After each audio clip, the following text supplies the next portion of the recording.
Hey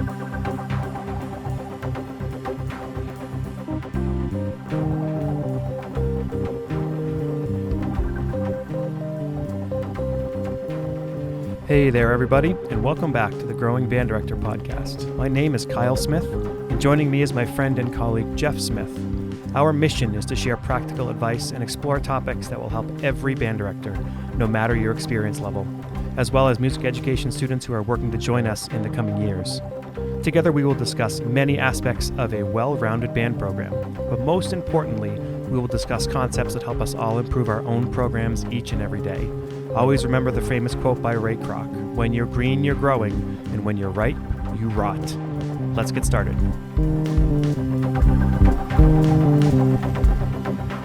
All right, everybody, welcome back to the Growing Band Director podcast. This is, one of my favorite podcasts that I listen to is the Jocko Willink podcast, and he's amazing. Anyway, he does these Jocko Underground podcasts, and he's got a bunch of them. They're like super short. This one is not short, but we're going to call this a Growing Band Director Underground episode. And because I am in a car with Dean Neal. Dean, how are you? Yeah, great. Doing great. So we are... Watch out for that car right there. We are headed to Honor Band Festival here in Maine. And I am the manager, and Dean is doing all the work. And I figured, well, Dean is a wonderful person. He's been on an episode back in June where we talked about singing with your band and all that great stuff. Since then, I've gotten better audio gear. Thank you, Dean. And so we're going to be riding in a car down. I figured we'd have all the band talk conversations, so I thought we'd record it. So we're going to record a segment on the way down and see how that goes. And then do the Honor Band Festival, which is going to be a one-day festival. And then on the way back, we're going to kind of recap from the day and all that. So I don't know, I talked the whole time. Is that okay? Or That's good. Good. Yeah, keep your eyes on the road. So what is the best schedule that you've taught under? Oh, for a second I thought you were going to say, what's the best schedule? I was going to say, boy, that's a very good question. 100 minutes every day and nothing else. That I've taught under. When I was at MCI, we tried so many schedules. And actually, in 1 year, we tried, it was either 3 or 4 different daily class schedules and piloted them so that we could use that year to determine how we wanted to go forward, which in hindsight is nuts. Wow. That our students were like test subjects for a period of time where we were trying to determine really what was most viable for our students. So, and what we settled on, I think now sounds really crazy to most people, but after having begun teaching in every day, 7 periods a day, 45 minutes a period, started doing that kind of teaching into like a 2-day rotation where all of the classes rotated through 2 days at different times to, and most recently, block scheduling of a 2-day A/B or day 1, day 2 rotation. The schedule that I found worked really well was actually a 3-day rotation where the classes did a rotation so that you weren't seeing students at exactly the same time every day, which again sounds a little crazy, but we know that there are some times of the day that are really great for teaching our kids at high school level, and then other times of the day, like between 9 and 11. Yeah, and other times of the day that are like, oh my gosh, these kids, what is going? Either, sometimes that can be first thing in the morning where like they're not quite on it yet, or it's at the end of the day where they're kind of like already, like let's focus here and get through the end. So everybody kind of got to have time with students at a really optimal time of day, and I thought that really worked really well. Basically you'd see students twice and then have a day off, and see them twice and have a day off.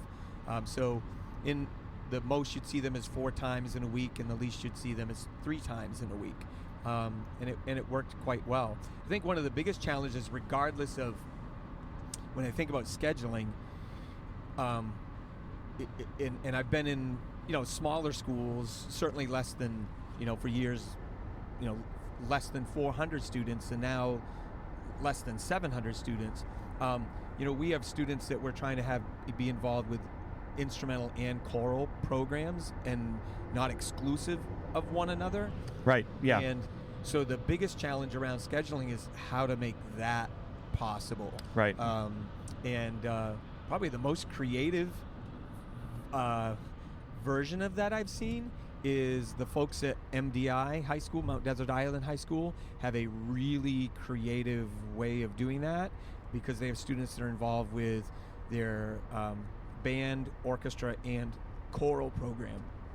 And I can't really begin to describe it because it's so creative, but they do work it out so that they kind of have a block of time that they get to divide up and send kids to lunch, and they share them, and they rotate who has who at what time. Like, it's a very unique situation. And I think in talking to those folks years ago about it, it allows them to share students. And I think the benefit is that, well, I might even mention it a few times today, the benefit is that they're stronger musicians for it. While we might think that, well, students really get to focus if they're in just one, I think if they can really train all those parts of their musicianship, they're stronger overall. So, but yeah, I think the block schedule thing, the 2 days, 75 or 80 minutes a period, it has some benefits, but there's a lot of lost instruction time that I saw when we went from what we were seeing students in regularly. I think inevitably we saw less instructional time over the course of a year. So. Yeah, and it's just not good for kids to be in a class that long. I mean, it's just not optimal for their focus. The best one I taught under was rotating. Well, it was a 7-period day, and it was Monday, Tuesday, Friday was all 7 classes, but then Wednesday, Thursday was 3 of the classes each day, or 4 of the classes each day. So we saw them 4 days a week.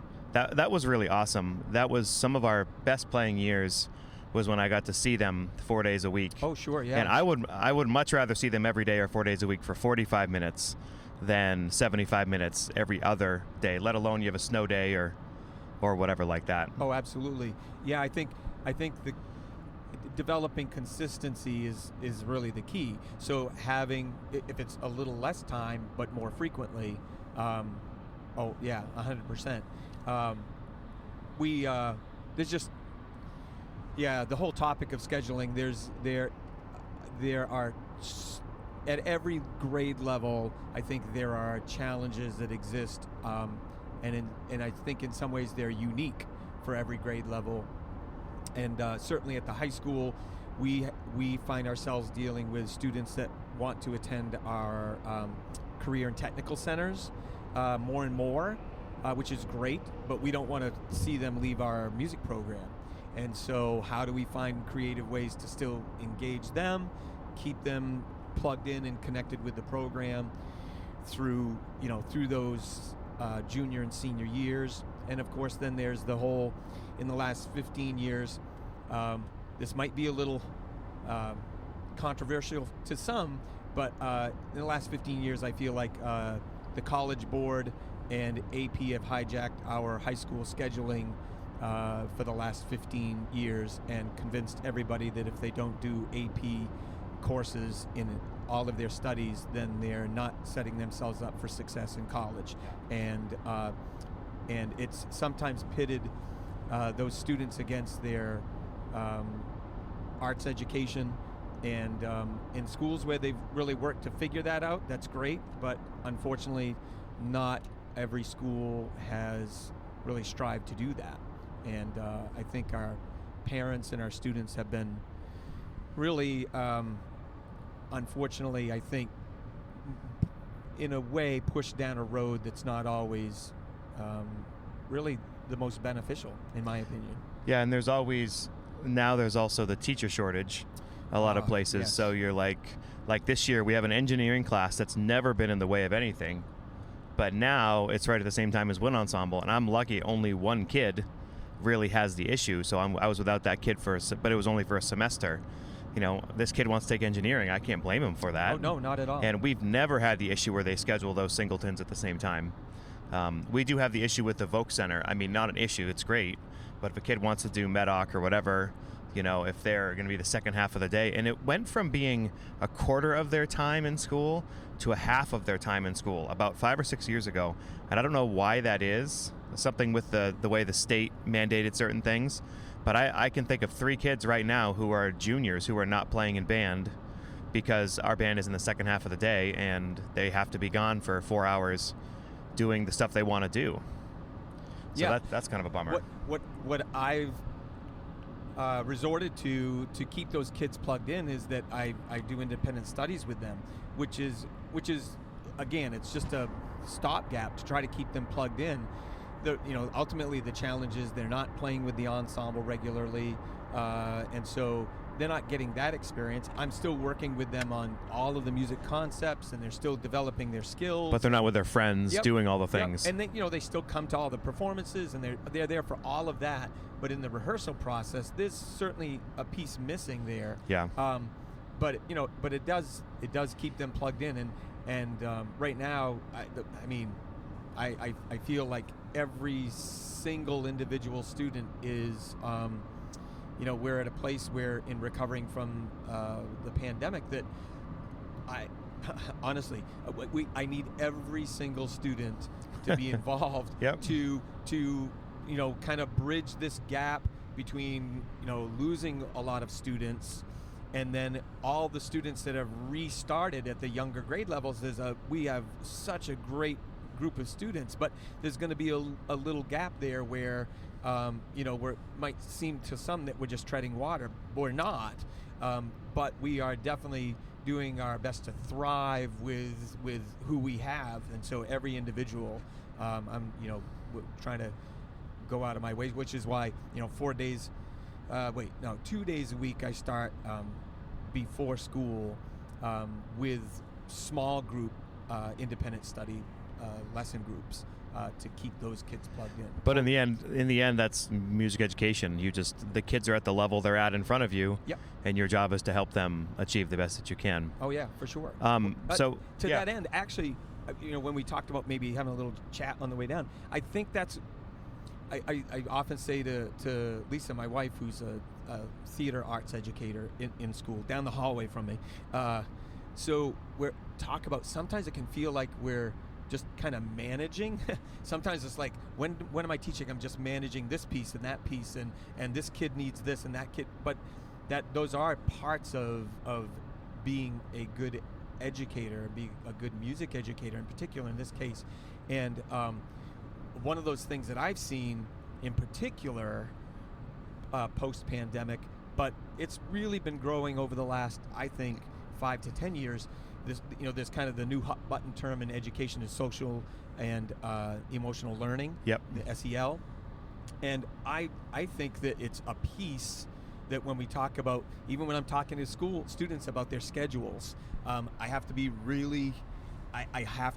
very mindful of where they're at personally, individually, if I really want to stay connected. Giving them ultimatums is a really difficult thing now. 30 years ago, for the most part, I could say to a student, here's your choice, and usually get a response for us in music education that was favorable. Now, if I do that, see ya. Yes. So now if you just flat out just give an ultimatum and say, here's my expectation, and that's what it is, and that is unwavering, and the end. My way or the highway kind of thing. The highway is what we're choosing. I would say, who knows anecdotally what percentage of that is, but I would say the majority of the students, if you give them an ultimatum, my way or the highway today, they'll take the highway. Yeah. So I think that piece of social and emotional learning is very strongly connected to arts education inherently, because in the arts, we deal with social and emotional things. We are constantly expressing ourselves through the medium. Yeah. And so it's inherently connected. However, I think as educators, if we think that's enough, that we're touching on social and emotional learning because we teach music. Ta-da! That's right. I'm doing a piece on, we're doing One Life Beautiful in this honors band here today. And ta-da! We're touching on social and emotional learning because we're doing this wonderful piece that's an homage to this person's life and how a fantastic life is and how frail but how strong it is at the same time. All these things. And inherently, we are passing on to the students social and emotional learning. Yes. We've got to be more than that. We have to then find ways to still in words connect that, and through listening to them. There are some days that it absolutely right now, if I was honest, it's a struggle for me as an educator some days to feel that I'm meeting my students' social and emotional learning needs, where I maybe felt like that in decades past, that I'd have those days. Oh man, maybe I'm not getting to little Jimmy's. I don't know that I'm doing this. That's much more frequent now, and far many more students that I feel that way. But yeah, it's a very real part of our educational landscape, and to just kind of I have some very I think very good colleagues who are very experienced, who sometimes hear these buzzwords of this stuff and they kind of like try to pass it out like, whatever, kids just need to suck it up, and they're too soft. And I look at it and say, well, we have some students that are growing up in a very different culture and world than we may have grown up in, and I think the influences of social media and the immediacy of response has really forced the hands of a lot of our young people. And in music education, we have a great opportunities to really help these young people. I think it's a tremendous responsibility and weight, but at the same time, I think we have awesome opportunities to do it. It's fantastic. So you mentioned Julie Giroux's One Life Beautiful. Yes. You're also doing Undertow by John Mackey, and what's the third piece? Amparito Roca. Yep. The Spanish March, the Paso Doble, by Jaime Tesidor. Arranged by Fagan. Yep, Gary Fagan. So two things I wanted to mention. So that's the program. I want to hear about why we chose those three pieces and what they can bring to our experience today. What else do you plan on doing through those pieces? Like you already talked about the middle tune a bit. And then also, how is our plan going to change as a teacher, not as somebody who's structuring the festival, but you now have 3 or 4 less hours of practice. Yeah. So as far as the pieces themselves, Amparito Roca, I love doing a march in any program. I think marches have a really important part historically in wind ensemble literature, but by the same token, I wanted to do something a little different as a march. And Amparito Roca is a Spanish march, and it was an early march that helped to really introduce the concept of a paso doble, a 2-step march. It was used as a military march. Is a paso doble, that's a dance. Well, is there a rhythm that goes with it? The dance, the paso doble, was really effectively developed a little after, actually, they believe it was first really evolved as a march step that then became integrated into or developed into this dance step, that they took the concept of a 2-step idea, if you will, and then developed it into dance. And then it even found its way into like bullfighting arenas and those sounds and those styles. And so so having something a little different, still a march, so it has that consistency of tempo and but it also does some things harmonically, being set in a minor key and then changing to the parallel major, and so that's a little unique too. It doesn't change key like a traditional American march does at the trio. So some unique things about it that I think, and I love Gary Fagan's arrangement of it. I think it's very true to the original, without and with some really enjoyable lines without being technically so demanding that we just have to spend hours and hours and hours poring over figures to get under the fingers, and really can get at the music. And I want to point out that how long have you been teaching? 33 years. 33 years. I'm 20 years, so you got me beat by a good chunk. But all those things you mentioned, the music theory aspect of that, I bet you're going to find a way to teach that to the kids today, in a passing setting at least, without stopping and having quote unquote music theory time. Well, I always like it when teachers are able to take this information and get it to the students without saying, okay, stop, let's get some staff paper out and write out, Right. all the things. To me, all of those elements are those should be, to me, what I try to do is interject those as we go. So, when you're in a teaching setting, I always ask my students, what's the difference between teaching and directing? And now my students pretty well, they kind of drone it back like it's some cult thing, like teaching is when you're like, teaching, you're asking questions, you're getting feedback, and directing, you're like, do this. Yeah. We don't have time. We've got to go and do this. And so I like on the teaching side of it that you're interjecting things, asking little questions, but students are there to play their instruments. If it kind of devolves into like, let's deconstruct this piece for all of the functional harmony piece, like that, they're going to tune out. And then you have a shot clock in your head, basically, of, all right, I got 12 more seconds, and then we need to be playing. Sure, yeah. And so making mention of like, what, and even asking the question, what's the effect then going from that minor tonality to this major tonality? How does it change the mood? How does, those kinds of things? And then how are our dynamics accompanying that? Through all three pieces, I'm going to talk about storytelling, because I teach everything at Nokomis. Instrumental, choral, classroom music, digital music, everything.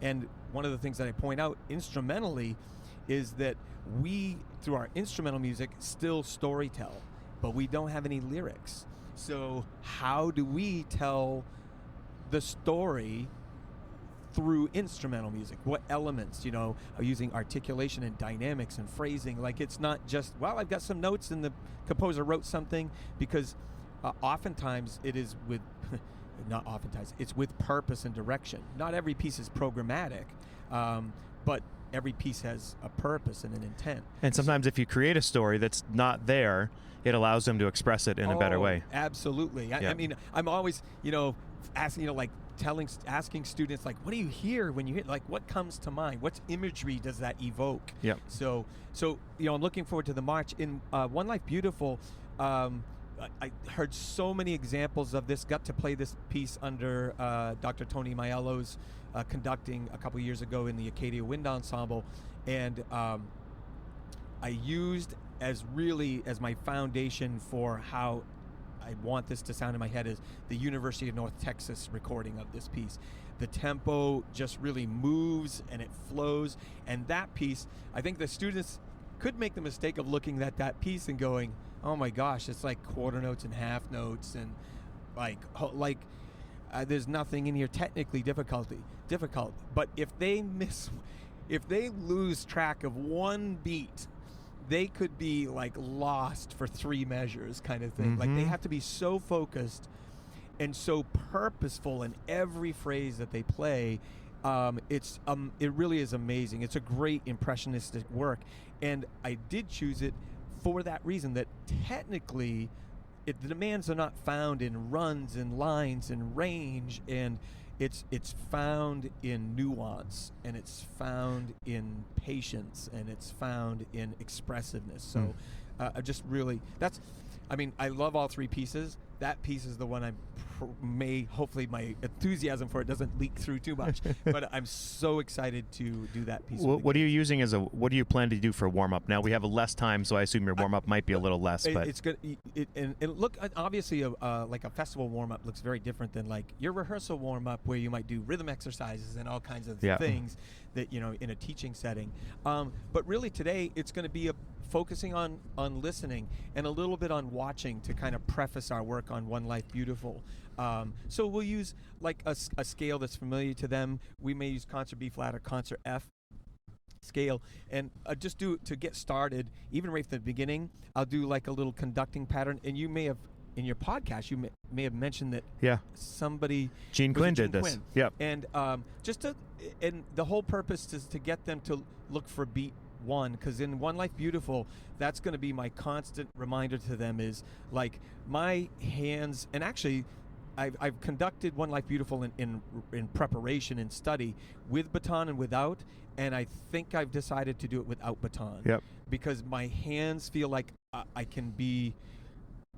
I feel like that piece is really almost like sculpting and painting, and as much as comfortable as I am with the baton, I feel like I'm even more comfortable pulling things out of the ensemble on that piece. But I'm going to tell the students, in a way, hopefully, anything could happen from one to the end of the bar, but you'll always know where one So you're is. going to do the scale, but you're going to mix up the meter every Correct. time. It's going to be, every measure will be a And different any kids who meter. are here who are freshmen did that exercise last year with Gene. Oh, cool. Great. If they were in that, it's the same district. So Great. some of the kids may have done that. So, I mean, just that concept from a watching perspective, from a listening perspective, we're going to do very quick some vocalizing with them in pitch. So, quote, singing, but it's not going to be worry about like you don't sound good chorally. Like it's going to be like let's get our listening centered in right off the bat, and not because a tuner says that you're in tune or not in tune, but because our ears. Are you going to say use like a fixed pitch vibraphone or something like that? Yeah, Or we'll use a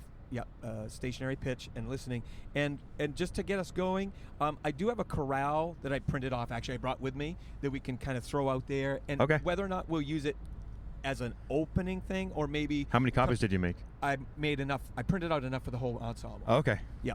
So, yeah, I might not use it right immediately at the start, but Do you want to hand it out at the start? yeah, we'll get Okay. it, put it out on their stands. Okay. And but maybe come back from a break and go like, hey, let's play this chorale and let's Yeah. like get our ears listening back again, rather than okay, we're coming back from a break or whatever. Let's retune. Let's use music to retune. So we're coming up So- to the school here. We haven't talked about undertow yet. Why are we doing undertow? So undertow, great rhythmic energy. It's such a diversion from what we did on One Life Beautiful and Opera Roca because of the pattern that's underlying everything. I love the pull of that 7/8 to the 4. It's really a 3-beat structure. The 1-2 1-2 1-2 3 1-2 3 4. Such great energy. And so many kids who are here haven't done much mixed meter. I know my kids know about it and have done it, but it's not like an automatic for them. With multimeter. Yeah. Yep. You know, doing with that. mixed meter. Yep.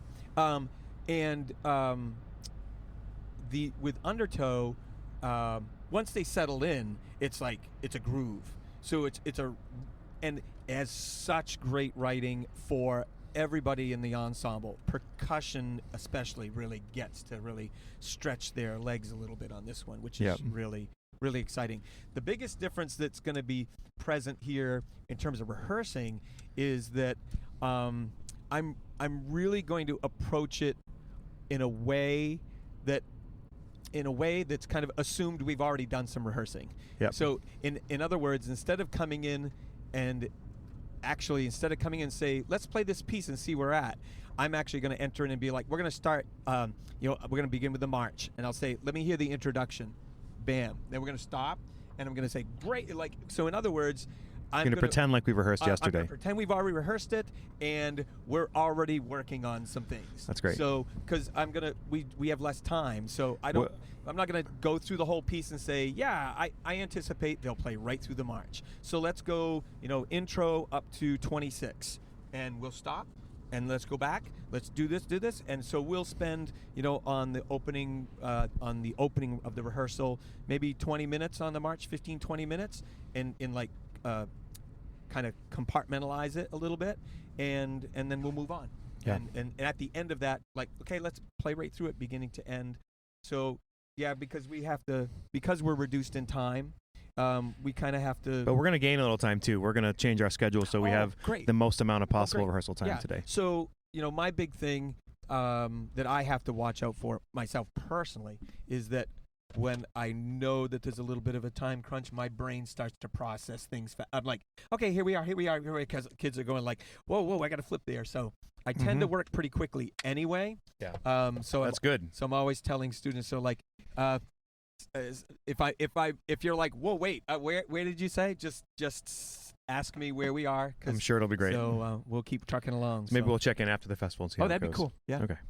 Yeah, let's check in after the festival, see how it went. But you can't Correct. all that. So that was the biggest thing was, overall their tone, their concept of tone and their concept of an intonation and all those things, very good and very musical.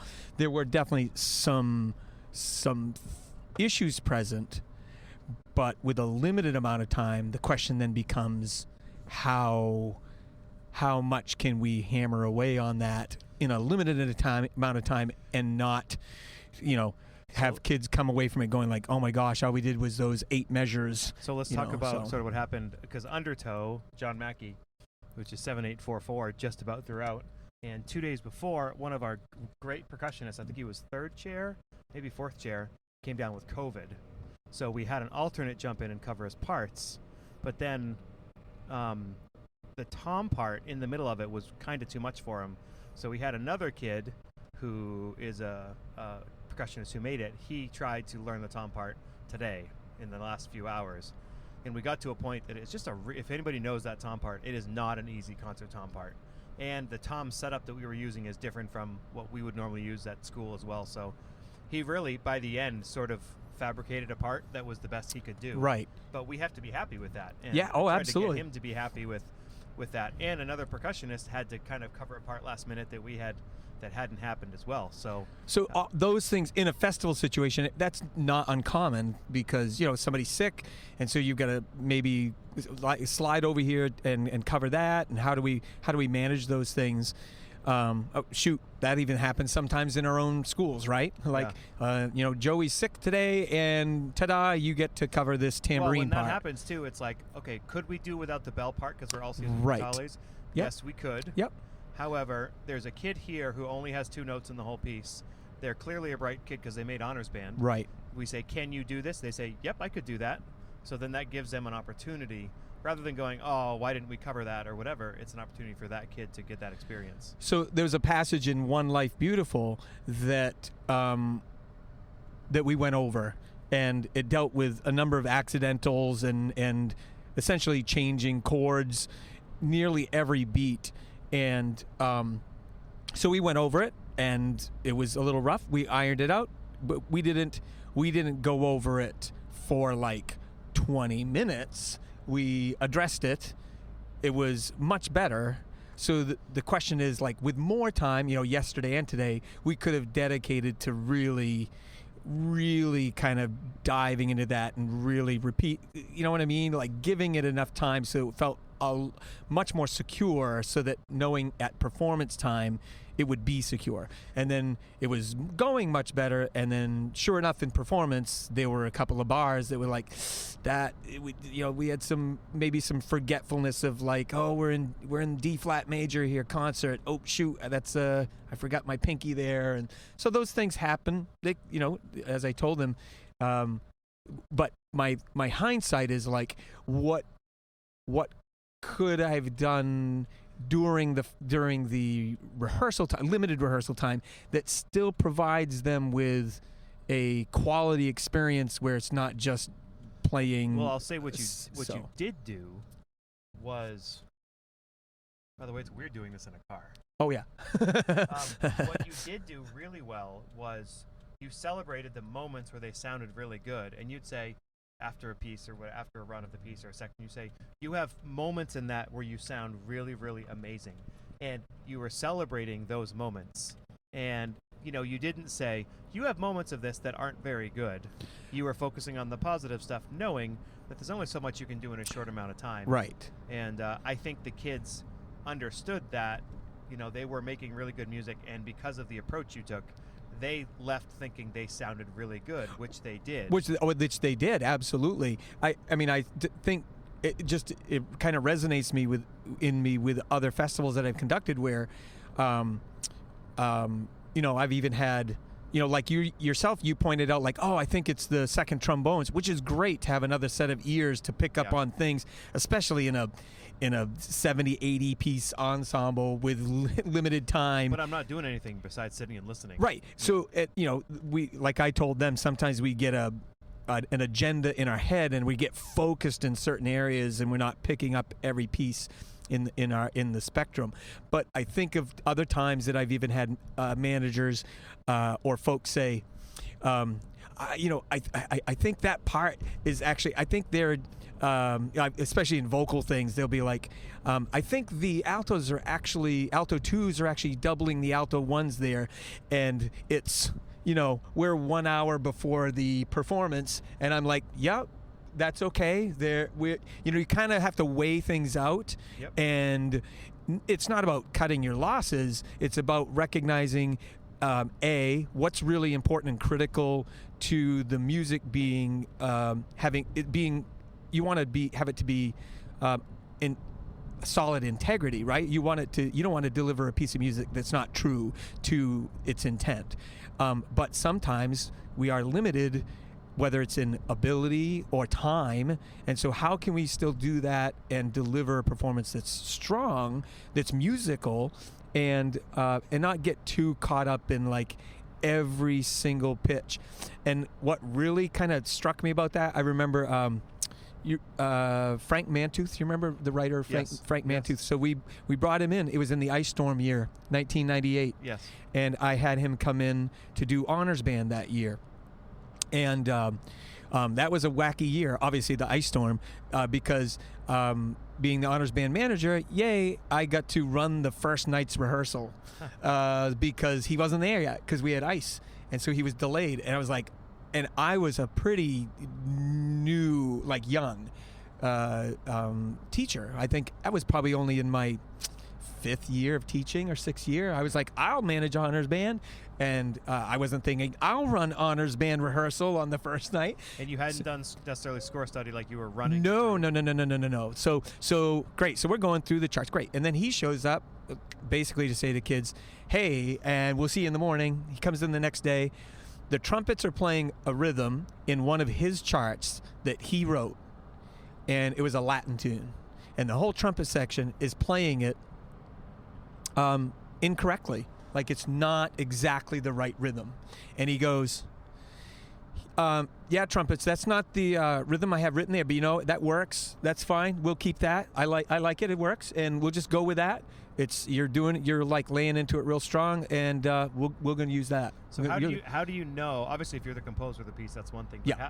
How do you know as a teacher, right, when you can cut your losses and when you can't? I'm going to give my thought, and then yep. I think the first question is, okay, usually you want to fix the problem. Usually. If you feel like the kid is sort of at the end of their rope and you sort of maximized what their abilities are, or if you've run out of time to do it, then you find something that's musically going to work and you go with it. Yeah, I've done things like, let's say it's a range issue. So we'll change the octave that you're playing in, and if you develop the strength, then fine, you can play that. If it's a lot of times with, let's say, my trombones, they may have some pitch matching challenges, and so I might, if the tenor saxes aren't playing at that time, I might score out that part to play along with them, to support them in it, and to help them. And then if they're still, struggling to make it, is it a pitch thing? Like that register, can we change the register? Can we harmonize it and give them other pitches to play that is more manageable? But most importantly, you're finding problems and you're finding solutions to those problems. If it's a rhythmic thing, how can we still, have them, let's say they've got a figure that goes diddle-diddle-diddle-diddle-dot. Well, maybe they go dot dot dot dot dot, like every other note, turn it into an eighth note, so this line is still outlined. So I think we look for those ways, those solutions, always. We need to be looking for those. Yeah, and how do you balance that with composer intent? Yeah. Well, there's another thing. Like, one year I had Kerry Marsh. I don't know if you remember him coming in. I love his. There's a chart of his that I asked him to do for big band but we couldn't end up affording the commission at the time. Oh yeah. His chart on Centerpiece. Oh yes, yeah. I Yep. love that. It's so good. So I brought him in one year when I was managing the All-State Jazz Choir, and so it was really cool. Like, you know, you get to hang with some of these folks and kind of pick their brains and like, That's why you should manage. writing and Yeah. stuff like so.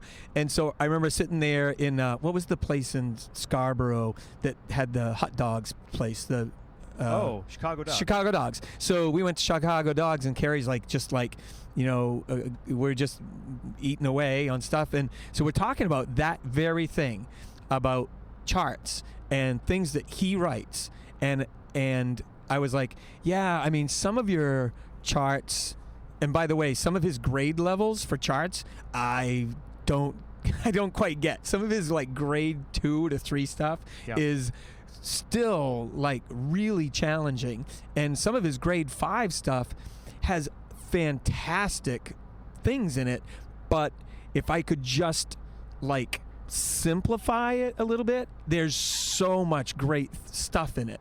And so I was like, I've kind of done that a little bit with some of your work. He's like, great. He said, if you need to take something that I've written and use it to make it work for your kids and your students, and it works for them, but you use it as a catalyst for that, I have no problem with that whatsoever. None Can I whatsoever. tell you another funny composer story? So Timothy Marr, I don't know if you remember that name. Yep.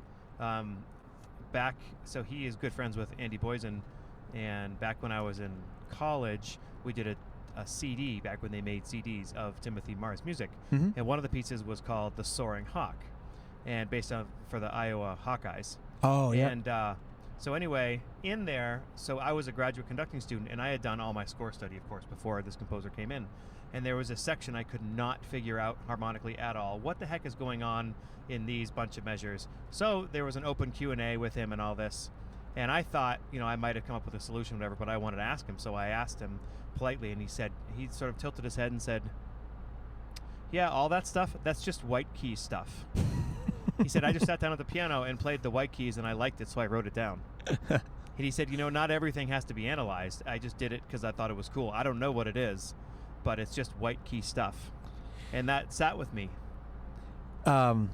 Sitting down to do score study of Julie Giroux's One Life Beautiful. Sitting down at the piano with a score is like the best thing you can ever do. So I started out, I didn't go through the whole score this way, but I started out analyzing each chord. It wasn't very far into it, and I was like, oh my. I don't know what that chord Like what the you know, chord plurality, chords being what they are depending on how they're voiced, and what really is that chord. Is it dependent on the root? Is it this chord but there's a different note in the but it was so, there were so many directions that it was going. It wasn't like analyzing like Amparito Roca, which is pretty straight ahead. You know, you can hear a 4 chord, a 5 chord, a 6 minor, or but like sometimes a group of notes just function in Oh, a certain way. It doesn't yeah. have to be a whatever chord. There's a great YouTube video of Jacob Collier explaining harmony to 5 levels of musicians. You've probably heard Yep. this. And the last one is Herbie Hancock. And at one point he's like, in this tune, there's this group of notes. And then he goes, oh yeah, and he plays it. And he's like, it's not a 5 chord, but it's still going in the same place. And they play it, and it's pretty cool. Yeah.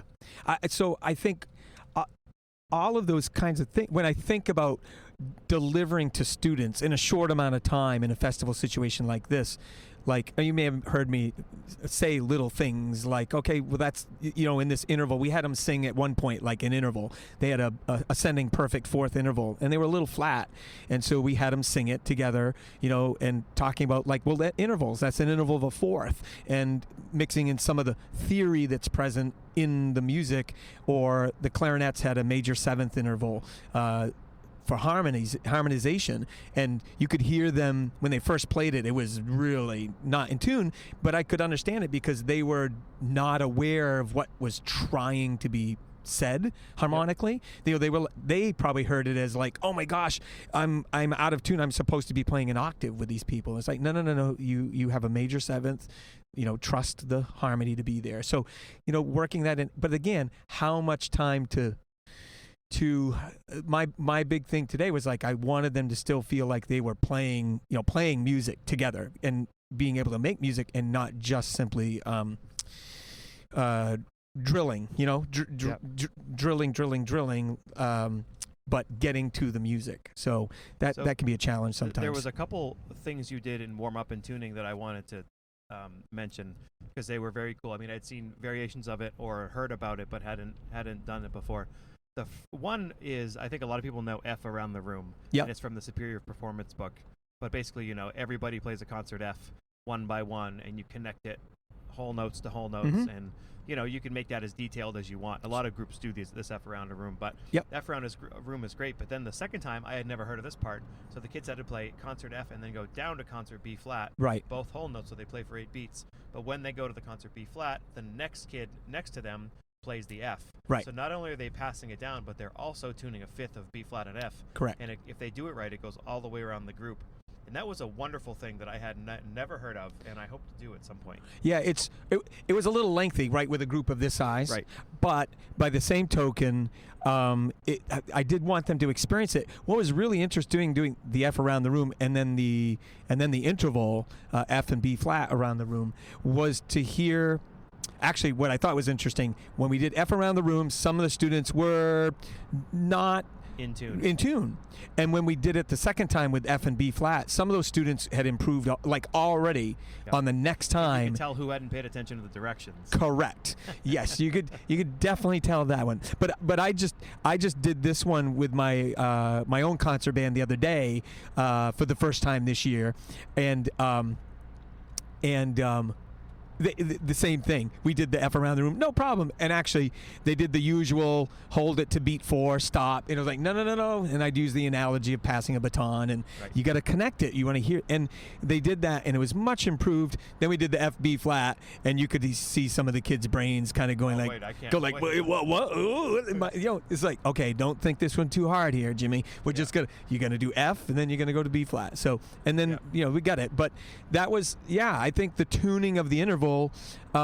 Even audiating, having them vocalize their pitch, not just a unison B flat, but once you've established a chord for them to be a part of tuning, have them vocalize their chord tone, so they can hear themselves singing the root, the third or the fifth. Yeah. So that's the other one I want to talk about is you do this with your choirs, but you can also do it with band really well. So you set up the band in SATB and you assign them soprano, alto, tenor, bass. Nothing funky. They're all in where they probably should be.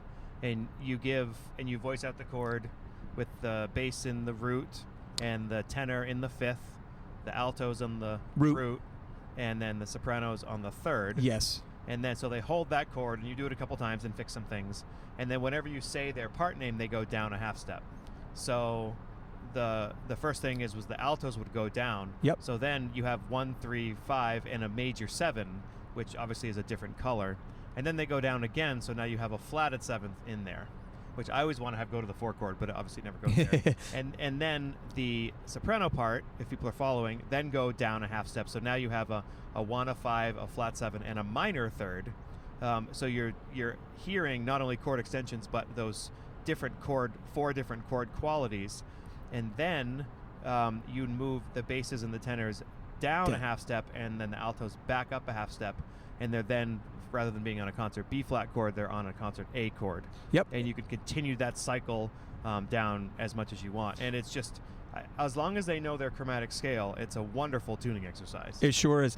Because they do get to hear those colors in a very controlled environment, right? It's not flashing by in the span of an eighth note at 120 beats per minute. Yep. A lot of our tunes that we're playing, especially with seventh chords in jazz ensembles, you've got a harmonized saxophone solo, and those are flying by those chords, and so we may not give much attention to it. And then they land on a half note, and they suddenly, how come I'm out of tune? Well, we've been trying to tune chords this whole time, but how are we hearing them?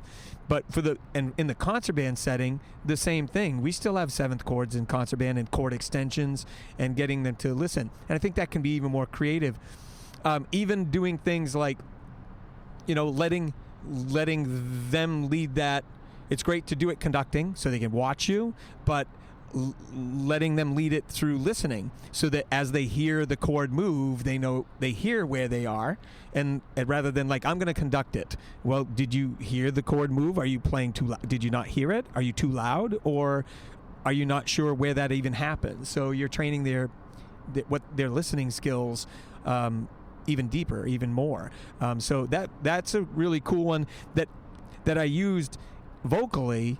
And then I thought a few years ago, I was like, I think this could work, instrumentally. And when I showed it, there's a learning curve initially, because kids want to like, do I just keep moving? No. Eventually you stop and we restart the process. Yeah. So, but once you've established that, I think it's a real good listening exercise. Make sure they know their chromatic scale first. Yes, the chromatic scale is really needed. With all the chromatic scale problems, it's not a tuning exercise. Yeah, that's very clear. Even when I do the exercise, like you start at concert B flat and everybody moves down a half step and then back to concert B flat, down a whole step. Remington. Yeah. Exactly. When you're doing that, the same thing. You quickly discover, we have some chromatic scale, deficiencies. So, and the other thing that I employed today, in warm-up was like, so once you establish your SATB voicing, you can do an ascending scale through the diatonic chord series, so that they get to play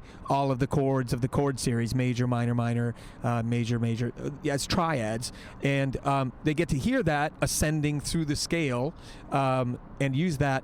And then I incorporated that also with just a conducting exercise, so that they could be watching for beat 1, which they did great right out of the gate. Actually, they did really well with that right off the bat. So that was really enjoyable. And then we had those 2 chorales from Ryan Fraley's free download. You can download those free right off his website. It's from his 3 chorales little collection, and we did 2 of them as just like return to rehearsal. Kind of I think of it less as tuning and more as refocusing. What do we sound like? Yeah, sound like, and also their brain. SAT, like, are get those back. 4-part? I didn't look at the score. Yes. Yep. They're just basically 4-part. Oh no, that's a full. Well, it's a full score. It's all scored out, and no, it's generally 4-part. But there's a lot of interesting color in there in his chorales. It's not just strictly triadic. There's definitely 7th and chord extensions in those chorales. They're really colorful and great. When you sometimes some of the chorales that I've seen is like, here's a great warm-up chorale. It's kind of fraught with like, it's like a band piece. Yes, you gotta work on like, oh my gosh, the range extends, and there's like overlapping rhythms with ties that like, note moving it's like okay, I just need them to hear chords and movement, and I think those pieces really do that really well. And in this setting, I think they serve a purpose for kind of like, okay, folks, we just were gone for 15 minutes. Let's come back and kind of like reestablish that we're returning to rehearsal mode. So you mentioned some of those pieces. Flourish for Wind Band by Rayfon Williams, I think, is a piece that a lot of younger teachers might not know. The issue that I have with it is, the lack of percussion. Yeah. So if you have to spend a long time and you have a lot of players, it's tough, but it is so exposed. It's a grade 3, even though the trumpets have to go up high and it's kind of rangy, but it's a wonderful opening portion. If you have a group that's like in that grade 3 level and you want to play something by a real classical master. Oh, yeah. And so many great tuning points. Like if you, the perfect fit. if you like, well, I want to do something that really focuses on that, but I don't want to do a chorale. That's a great piece that is not chorale, but it's like still got a lot of those elements that you're looking at tuning and wonderful. And you mentioned Julie Giroux because we did Undertow.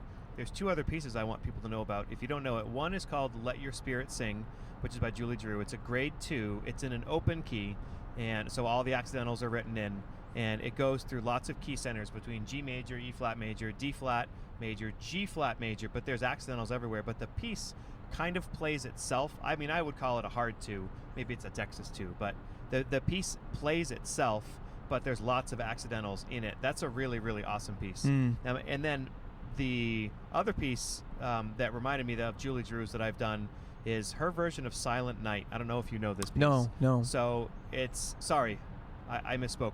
Oh Holy Night. So Oh Holy Night, it's done with soprano soloist, not soprano saxophone. Voice. Soprano voice soloist in front of the band. So she reharmonizes Oh Holy Night, which is such a great tune, but it's very close to the original, but in a little bit of a different way harmonically, and just having that vocalist out front. But you need like that opera singer. Yeah. Like you need the vocalist. Anyway, it's one, I was going to say a chorus, but it's one verse in French and then one verse in English. And so if you have, it's a grade 3.5, maybe easy 4, but if you have that special vocalist in your department, that arrangement is really awesome. Cool. It's cool. great. We sincerely appreciate you taking your valuable time and listening to the Growing Band Director podcast. Your students are very lucky to have a band director like you. If you have any suggestions for episode topics or think you have an area of expertise to share on a show with us, please reach out. If you enjoyed this episode, don't forget to subscribe. And if you want to help spread the word, please give us a 5-star review and tell your band director friends to subscribe as well. We're available on Apple Podcasts, Spotify, our YouTube channel, and wherever you listen to podcasts. Thanks for listening to The Growing Band Director. See you next week.